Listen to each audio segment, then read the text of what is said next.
Antes de continuar con nuestro próximo bloque de conferencistas, queremos recordarles que tenemos traducción simultánea. El link lo pueden encontrar en el chat general. Ahora sí, pasamos a presentar nuestro último panel y grupo, o sea, nuestro último panel de conferencistas del día de hoy. A continuación, pasamos a introducir a Todd, que es el jefe de departamento y profesor asociado de Emprendimiento, director de la Facultad de Asociación Empresarial Sostenible del Departamento de Emprendimiento y Empresas Emergentes de Whitman School of Management de Syracuse University. Antes de su carrera en la academia, trabajó en Ford Motor Company y en diversas estrategias de productos y productos de ingeniería. También de Estados Unidos contamos con Patrick Penfield, que es profesor de práctica en gestión de la cadena de suministro y director de educación ejecutiva en Whitman School of Management de Syracuse University. Penfield tiene más de 5 años de experiencia en la industria de la gestión de la cadena de suministro, trabajando para compañías como Johnson & Johnson y Philips Electronics. Y contamos también con la presencia de Roberto Melo, empresario con más de 20 años de experiencia en el sector de la innovación empresarial, utilizando tecnologías de la información. Roberto es un empresario en serie y ha fundado empresas en los Estados Unidos y América Latina. Van a hablar sobre los modelos de intervención en ecosistemas con apoyo de la academia. Well, we want to welcome Todd Moss and Patrick Penfield and Roberto Melo.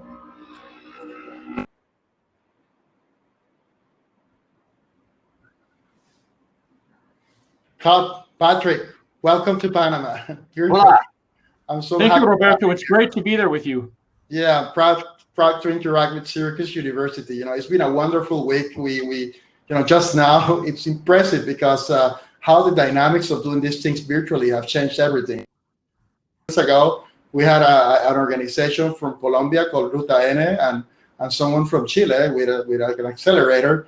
And then we switched to the folks at Silicon Valley, the West Coast, and now we're in New York. So I can't say that the pandemic changed something for the good. So it's fantastic to be able to, in a process of 3 hours, connect with people from all over the world. It makes me so proud. And well, I am happy to have you here today. I mean, I know some of you have been in Panama. Patrick has been here. He was here in January, actually, right? Wow. Yes, fabulous. It was good to have Syracuse here in Panama with some of your MBA students doing a program down here. Maybe you can tell the audience about that in a little bit. And then also, Todd, we hope you can come to Panama soon. I hope so. In person, yeah.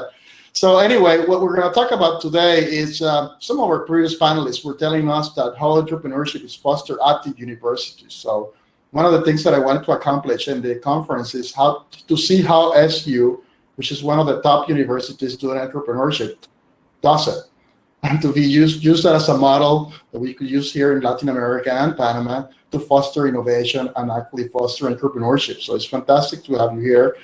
We also want to talk about models, how the pandemic has changed models that we can allow us to collaborate with a university from the US and one from Panama and maybe one from other parts of the world, and then foster entrepreneurship using that of additional talent from other parts of the world, just like we're doing together with Syracuse. So it's fantastic to have you here.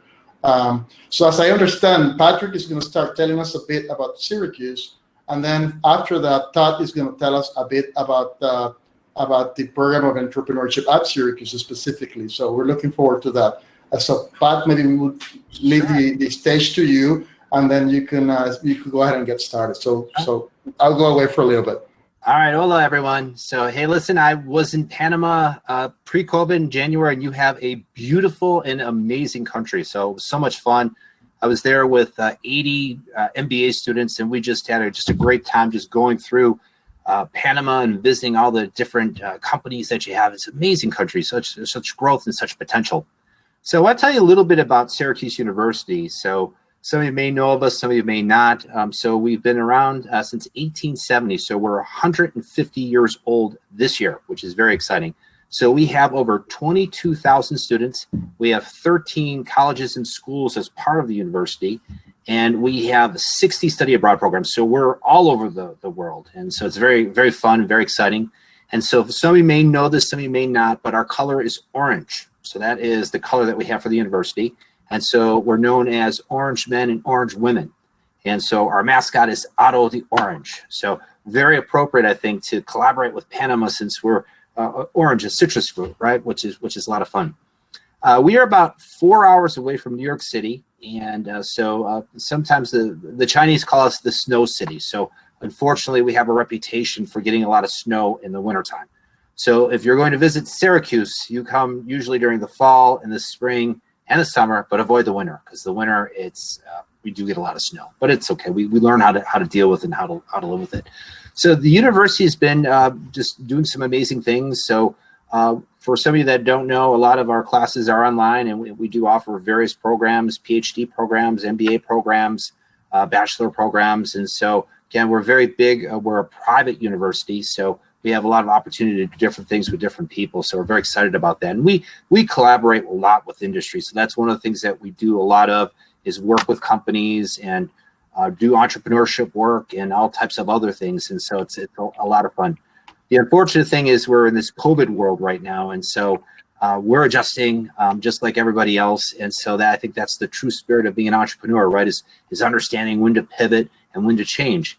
So if you don't change, you won't be around long. And so the university as a whole has been doing that also. So we've had to change our ways and change how we teach and change how we work with people. So, thankfully we have an online forum like this where we can talk and work with people. So we're really excited. And again, we have just an amazing university. And so I welcome anybody, if you're ever in the area, to come visit us and come see what we're about, because we do a lot of great things. So one thing that you may know, may not know, is that we have a top entrepreneurship program. So in one publication, we're ranked number 4. So our entrepreneurship folks are just amazing. So they're one of the best departments that we have at the Whitman School of Management. So the Whitman School of Management is part of Syracuse University. It's one of the schools. So we're really thankful and really proud of them, and they do just a tremendous amount of work. So what I'd like to do now is introduce you to one of our best faculty members, and he's the department chair. And so his name is Todd Moss. So Todd, would you like to talk to us a little bit about your entrepreneurship group and your department? Yes, I'll talk about entrepreneurship, and really one of the things I'd like to hit on that Pat mentioned is that entrepreneurship is pervasive throughout the university. So yes, it is in the business school, but it is not only in the business school. It is all across campus. So I have a presentation I'd like to share. Let me get that going here and then share my screen. There we go. So if you click on the arrows in the corner, you can make that screen a little bigger. Actually, if I turn my camera off, let's see if that makes it bigger for you. I don't think it does. Well, I'll leave it on here for you guys as I go through and talk about it with you. So first, I want to, like Pat mentioned, I'm the department chair in the Department of Entrepreneurship and Emerging Enterprises. And there we go. I want to talk a little bit about it being a university-wide emphasis on entrepreneurship and talk about our ecosystem. And then how these parts work together to make one fantastic program. And then I'll give some concluding thoughts about what really has made us so successful as an entrepreneurship school at the university. I'll let you read this. I won't go over all of these points. I just wanted to show that entrepreneurship has been a part of Syracuse for well over 30 years, and we were blessed to have some very insightful leaders early in the 1980s and the 1990s to help get this program up and running in the business school. I suspect that in Panama, at universities, donors to the universities there, like in the United States, I suspect would be entrepreneurs, wealthy business founders, business owners who started their companies and became very successful, and then are giving back to the universities to help future students. And that's what we're seeing here in Syracuse. And in the 2000s, we started what's called the Curry Hatchery in the business school. This was a student space for launching businesses. And that became a very successful center on campus, housed within the business school. And that started the ball rolling to open other entrepreneurship centers at other colleges and schools across the campus in engineering, in communications, in information technology, things like this. And in 2016, we were very fortunate to enter into a partnership with the Blackstone Group. They're a venture capital investment company, and they gave us a 3-year grant for seed funding to start a centralized entrepreneurship center. And so what we discovered was that because before the Launchpad, entrepreneurship was at many different locations on campus, but it was not very centralized. It was a lot of people doing things on their own. And so with the Launchpad, we saw that as an opportunity to have everyone connected in the entrepreneurship ecosystem. And the Launchpad is really the hub of that. And after the 3 years of funding ran out in 2019, it was so successful that the university decided to step in and continue to fund the Launchpad. And we have it in the library at the university on the main floor, because the library was neutral territory. It was like Switzerland, right? And so it was a shared space at all of the different schools on campus, a centralized space where students could go to start their entrepreneurship journey, and alumni, I should say. So here's a map of how our ecosystem interacts. As you can see in the center hub, like a wheel, we have the Launchpad that's at the library. Students and alumni are able to come to the Launchpad for free and to use the services there. We have a fantastic executive director who is very good at building bridges across campus. We have other entrepreneurship centers in information technology at the Information Studies School. We have the Center for Digital Media Entrepreneurship in Communications School. And we have the Allen Innovation Center in the College of Engineering. And we have the Innovation Law Center at the Law School, and which really is promoting intellectual property. And then we have the Corey Hatchery in the Business School, like I mentioned. And within the Business School, we have 4 different options, well, or more than 4, but we offer a PhD program in entrepreneurship to train future professors who specialize in entrepreneurship and teaching. We have MS and MBA programs. So the MS program is for students who are actively trying to launch their business and would like another year to stick around campus and utilize the resources to get their business going. The MBA degree is like a traditional MBA, but we have online versions as well as on-campus versions. And within the MBA program, we have an entrepreneurship emphasis, so students can choose from different tracks, which I'll explain in a minute, different options in entrepreneurship. We have an undergraduate degree and we have a minor. So students from other schools, from arts and sciences or from biology or physics, can also have some entrepreneurship courses. And then we have our outreach with the community as part of this ecosystem within the city of Syracuse. We have 4 centers or institutes in the city of Syracuse that we partner with. The first, the Southside Innovation Center, that's on the south side of Syracuse, is the economically depressed part of Syracuse. And so we have a center there, which I'll explain in shortly. We have a women's business center focused specifically for the needs of women operating businesses. That's downtown Syracuse. We have the Syracuse Tech Garden, which is a technology entrepreneurship space, incubator space. And we have the Institute for Veterans and Military Families, which is very closely affiliated with the university. The executive director of that institute is a former still an entrepreneurship professor. Now he runs that institute for his responsibilities. And as part of that, support for veterans and military families are courses, training, for free for veterans who are leaving the military and wanting to start businesses. We do that on campus at Syracuse. We also visit military installations, military bases worldwide to teach these principles to veterans who will soon be leaving the military. And of course, we have a partner with the government support as well, through policy actions like grants and through grants to these organizations to help promote small businesses throughout the city of Syracuse. So I'll talk about each one of these parts in a little more detail. With the Launchpad at the library, now that Launchpad has become so successful, we've made that the first starting point for students who are interested in starting a business, or alumni who reach out to me, for example, and say they're interested in starting a business, what resources are available for them. We direct them to our good friend Linda at the Launchpad, and she gets them started. And if there's needs arise for specialized information, then she will send them to the appropriate place on campus.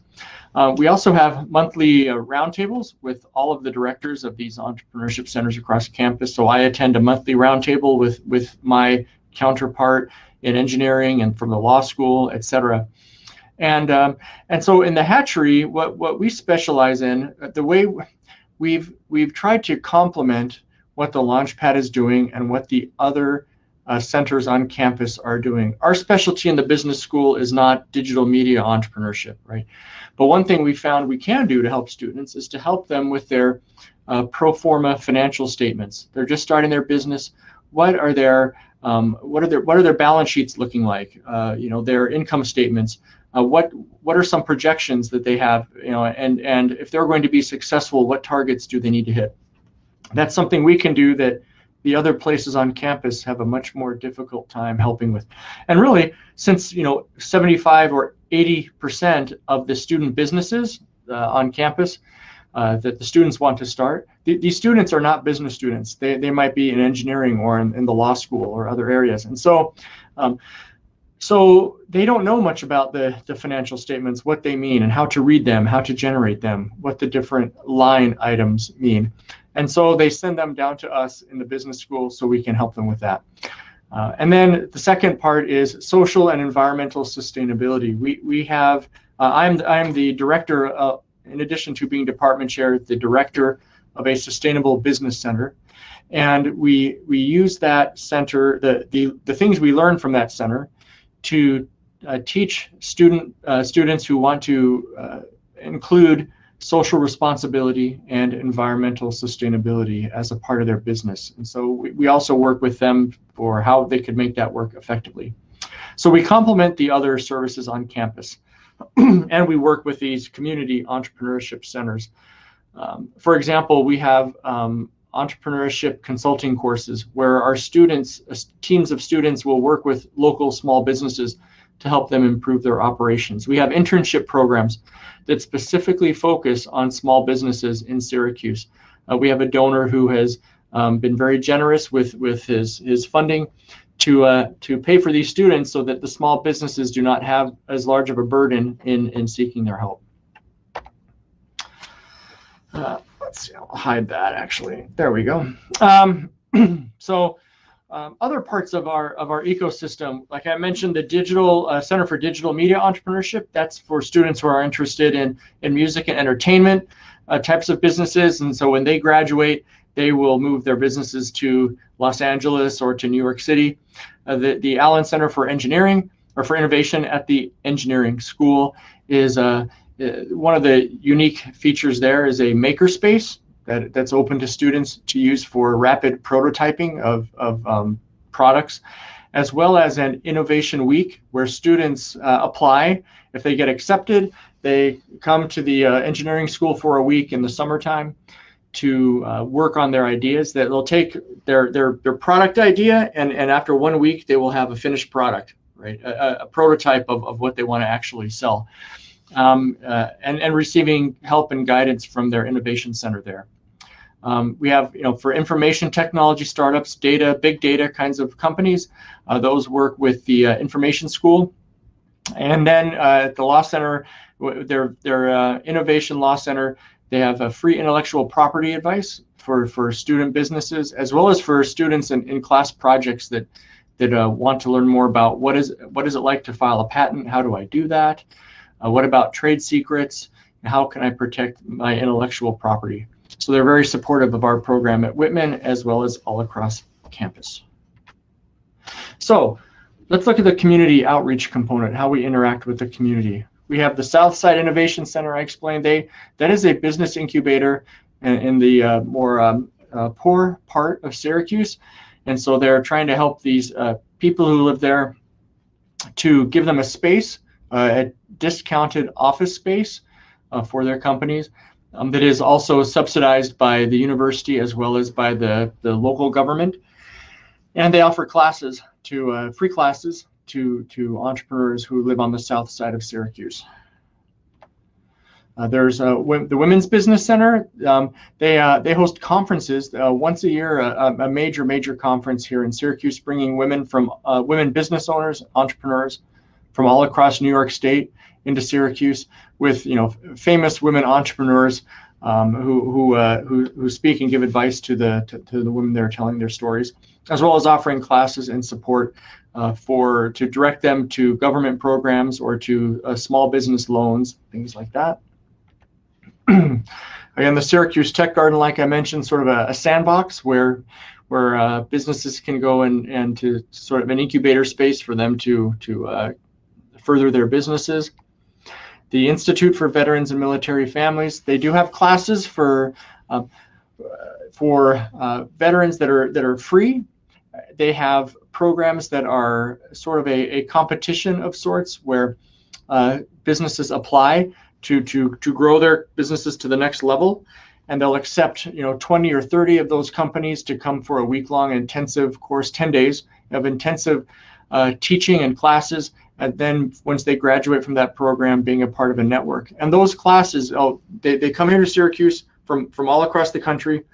They live on a hotel on campus, come to classes all day, all the food, all the expenses, the airfare to come here is all paid for through donors. That's a fantastic program. And then of course, when they graduate from this program, they have this fantastic networking opportunity with other veteran-owned businesses who have become very successful. And then finally, I mentioned government and university support. None of all four of these centers and institutes are supported by the university and by the local government to help these small businesses to grow and thrive. And then so specifically with education of students in the business school, we have 18 undergraduate courses that we offer in just specifically about entrepreneurship, as well as 22 graduate courses. I mentioned a little bit about the community outreach projects that we do. We have 4 different tracks for students wanting to major in entrepreneurship. They can focus on new venture creation, on corporate entrepreneurship, family businesses, and social entrepreneurship, so high growth nonprofits or for-profits with an explicit social purpose. And then many of our courses are open all across campus, not just for business students. Some are just for the business students, but we have many that are open for everyone. And it's the Introduction to Entrepreneurship course. About 80% of those students are not entrepreneurship students. A course on deal making and negotiation, turnarounds, social entrepreneurship, sustainable enterprise. And then we also have this Launchpad course where students who are actively running their businesses while they're students, difficult to do, but we decided we needed a course for them to give them credit for the time that they're spending launching their business and getting it running, and as well as coming together to learn from an experienced entrepreneur who teaches that course as an adjunct for us. Actually, it's Linda, our executive director, who's done a lot of entrepreneurial ventures before becoming our director of the Launchpad. She runs that course, and so the students learn from each other about the challenges they've had in getting their businesses going. Our programs have been very successful. For example, in 2018, we went to the New York State business competition for students, and where student entrepreneurs from all across the state of New York pitched their business ideas for funding, free grant money from the state of New York. And Syracuse won like $160,000 of the $175,000 that was available. And so we have a very successful entrepreneurship program, very successful at raising funding. Student businesses to date from the Launchpad since 2016 when it was launched have received over $25 million of investment, external investment money. So some concluding thoughts. What makes our program successful? First, support from the top. entrepreneurship is one of the pillars of the university. It's part of the strategic plan for the university as well as for the business school. So our university chancellor is fully supportive of the work that we're doing. Second, it's been important for us to play nicely together, right? At universities, it is very common to have academic silos of people who do not talk to each other. But with entrepreneurship, we have found that to be a way to unite us, faculty members, towards a common purpose of supporting students in their entrepreneurial ventures. And so we look at it at entrepreneurship at Syracuse as one university, not 4 or 5 or 6 different centers on campus. We build on our complementary strengths, so we do not really compete with each other. If we might be working with a student on their finances, but if it's a product-based business, we can send them to the engineering school to get their prototyping done, for example. We work to support each other, not compete with each other. And then hiring the right people. When we brought Linda in to work as the executive director of the Launchpad, that was a smart choice. She's become a great bridge builder on campus. She is very good at uniting people, at building a strong team from all of us across campus. And so she sees great value in collaboration and promoting collaboration among the different schools on campus. Also building bridges with the community, where we're able to give students real life experiences in the kinds of things they'll face in running a business. And you may have had similar experiences in Panama if you're an educator or if you're a business owner who has hired a brand new out of school student. They don't know what to expect. They're not used to how fluid, how flexible you have to be as an entrepreneur, because the university life is very structured. And so if we can give students that experience before they graduate, to know when they get into entrepreneurship, how important it is to be flexible, how important it is to be comfortable with uncertainty. These are all skills we want the students to have before they graduate. And so final important point, not just supporting the students, but also alumni, people who graduate from the university and then want to start a business later on. Providing support for them as well has been one of the key success factors of the entrepreneurship ecosystem at Syracuse. So that's all I have today. And there's my email address. If you have specific questions, please reach out and email me. I'll be happy to talk more with you. Thank you very much.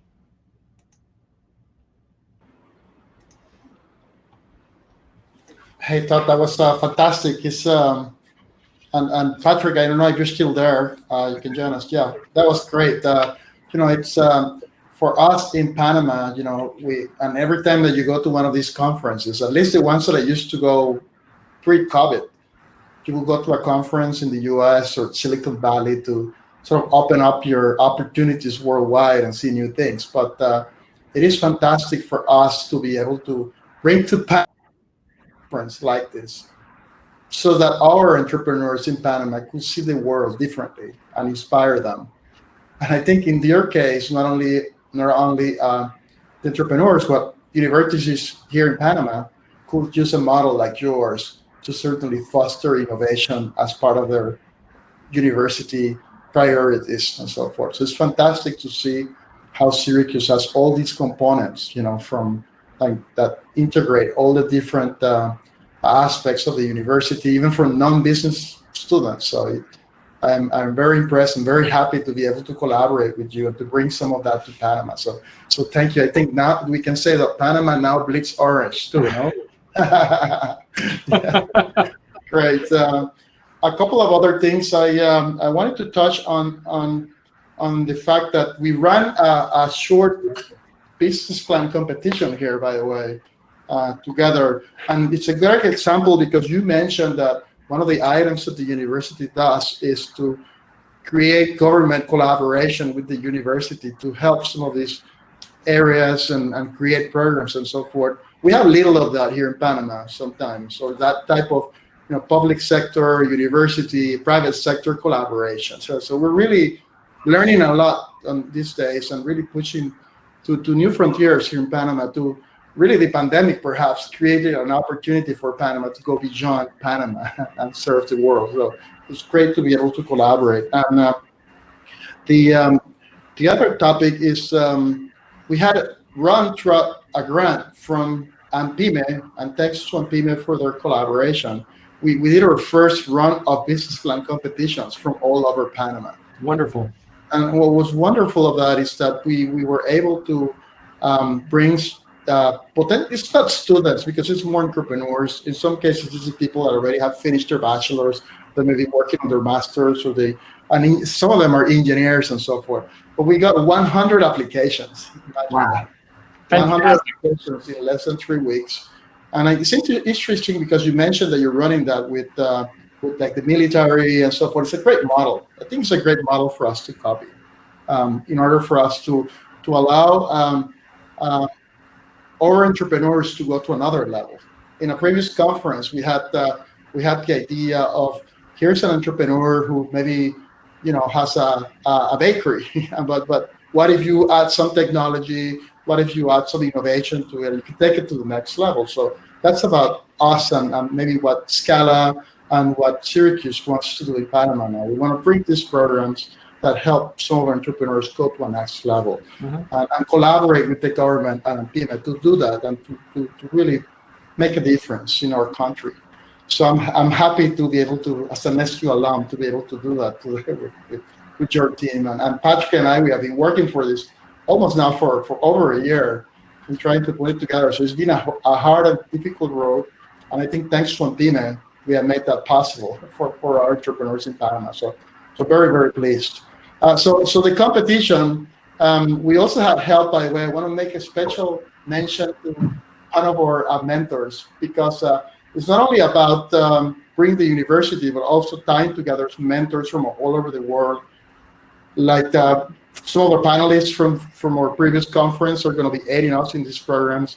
So you saw Constanza, and we saw also Glenn and Jean Mark. I think you listened to them for a little bit. But then we also, I think we have in the audience, Marty Walker, who's our entrepreneur in residence.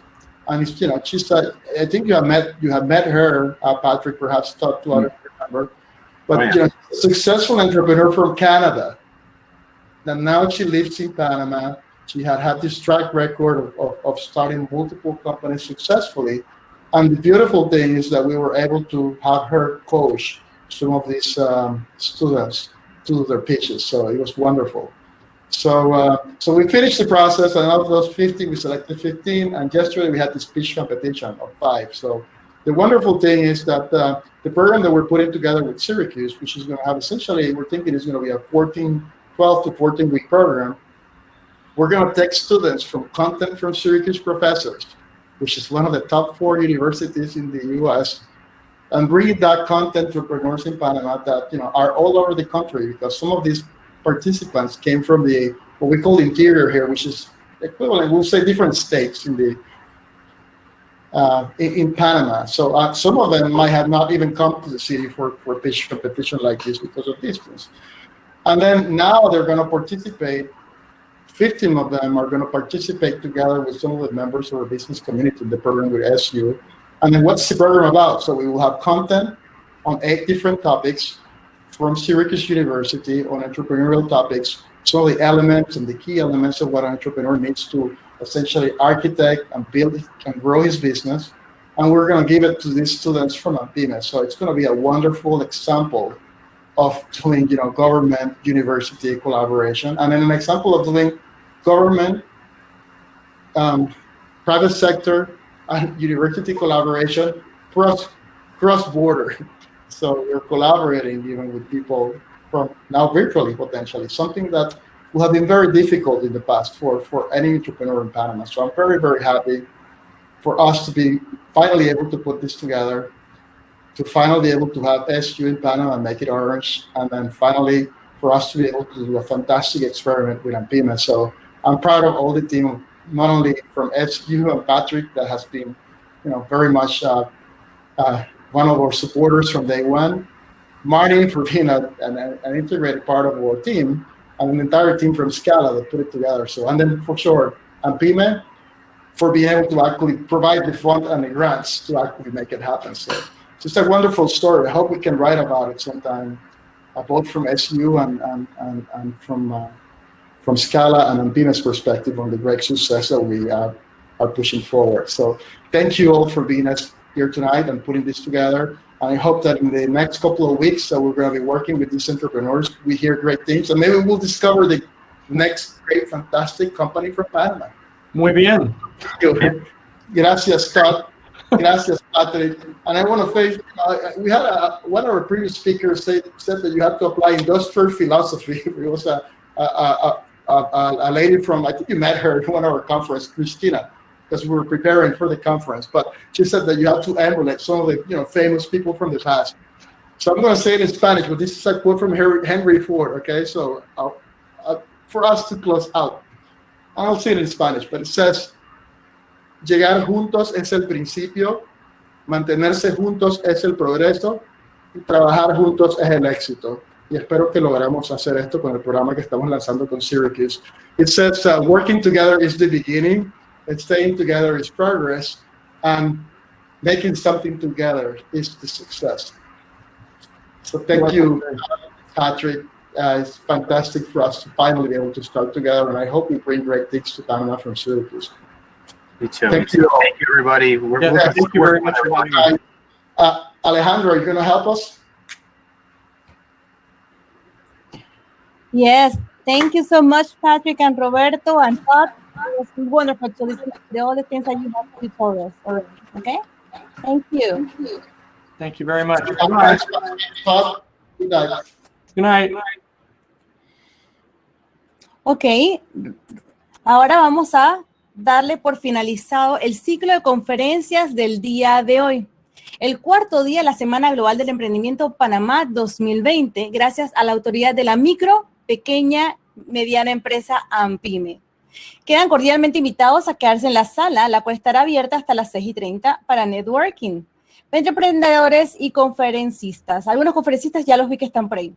Y donde pueden pasar a la mesa AMPYME a realizar todas las consultas que tengan.